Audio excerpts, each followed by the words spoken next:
ഏവർക്കും ഉണ്ണീസ് വേൾഡിലേക്ക് സ്വാഗതം.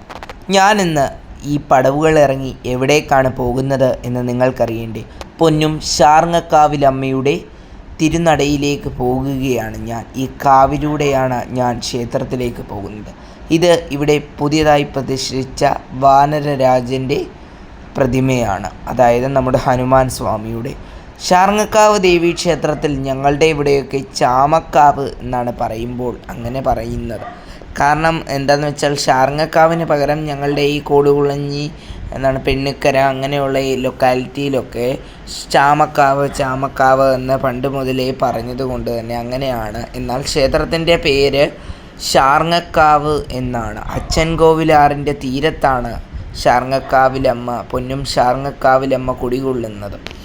അപ്പോൾ നമ്മുടെ ശാർങ്ങക്കാവിലമ്മയുടെ കഥ ഞാൻ നിങ്ങളുടെ മുമ്പിലേക്ക് എത്തിക്കുകയാണ്. ഇങ്ങനെയാണ് നമ്മുടെ ശാർങ്ങക്കാവിലമ്മയുടെ ഐതിഹ്യം അഥവാ കഥ. യോഗീശ്വരനായിരുന്ന ശാർങ്ങ മഹർഷി തപസ് ചെയ്ത വനപ്രദേശമാണ് ഇതെന്നും അദ്ദേഹം ആരാധിച്ചിരുന്ന സ്വയംഭൂവായ ശിലാരൂപമാണ് ഇന്നും ഇവിടെ ആരാധിക്കുന്നതെന്നും വിശ്വസിച്ചു പോരുന്നു.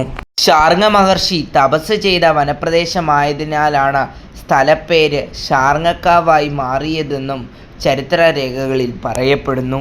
സാധാരണ ക്ഷേത്ര സങ്കല്പങ്ങളിൽ നിന്ന് വ്യത്യസ്തമായി വലിയ ക്ഷേത്രങ്ങളോ വലിയ ഗോപുരങ്ങളോ അതോടൊപ്പം തന്നെ ചുറ്റമ്പലങ്ങളോ യാതൊന്നും ഇവിടെയില്ല. ഒരു തപോവനത്തിൻ്റെ പരിശുദ്ധിയും കുളിർമയും ഇവിടെ എത്തുന്ന ഓരോ വ്യക്തിക്കും അനുഭവപ്പെടും. ശാർങ്ങക്കാവിലമ്മയുടെ കാവൽക്കാരായി ഇവിടെ നിലകൊള്ളുന്ന വാനര സമൂഹം എന്നും ഒരു കൗതുകം തന്നെയാണ്. വാനരന്മാർക്കുള്ള ചോറൂട്ട് ഇവിടുത്തെ പ്രധാന പരിപാടികളിൽ ഒന്നാണ്. ഈ പ്രദേശത്തെ അതിപുരാതനമായ ഒരു തറവാട്ടിലെ ഒരു പെൺകുട്ടി ദിവസവും ശാർങ്ങക്കാവിലമ്മയെ കുളിച്ചു തരുവാൻ എത്തുമായിരുന്നു. കല്യാണപ്രായം എത്തിയപ്പോൾ ആ പെൺകുട്ടിയെ ദൂരെ ഒരു ദേശത്തേക്ക് വിവാഹം കഴിപ്പിച്ചയച്ചു. കുറച്ച് ദിവസങ്ങൾ കഴിഞ്ഞപ്പോൾ ശാർങ്ങക്കാവമ്മയെ ദർശിക്കുവാനുള്ള ആഗ്രഹം ആ പെൺകുട്ടിയിൽ ഉടലെടുത്തു. ഭർത്താവിനോട് നിരന്തരമായി അമ്മയെ ദർശിക്കണമെന്ന ആവശ്യം പ്രകടമാക്കുകയും ഒടുവിൽ ഭർത്താവ് ശാർങ്ങക്കാവിലേക്ക് എത്തുകയും ചെയ്തു. വാനരന്മാർ മേഞ്ഞു നടക്കുന്ന ക്ഷേത്രസങ്കേതം കണ്ട് പരിഹാസഭാവത്തിൽ ഭർത്താവ് ചോദിച്ചു, "ഇതാണോ നിൻ്റെ ക്ഷേത്രം? ഇതാണോ നിൻ്റെ അമ്മയുടെ ശ്രീകോവിൽ?" തുടർന്ന് പരിഹാസഭാവത്തിൽ ഭർത്താവ് പല ചോദ്യങ്ങളും ആവർത്തിക്കപ്പെട്ടു. തുടർന്ന് ഭർത്താവ് മുഖം കഴുകാനായി ക്ഷേത്രത്തിൻ്റെ ചേർന്നുള്ള ആറിൻ്റെ പടിക്കെട്ടിലിരുന്ന് കയ്യിലേക്ക് ഒരു കുമ്പിൾ വെള്ളം എടുക്കാൻ തുടങ്ങി.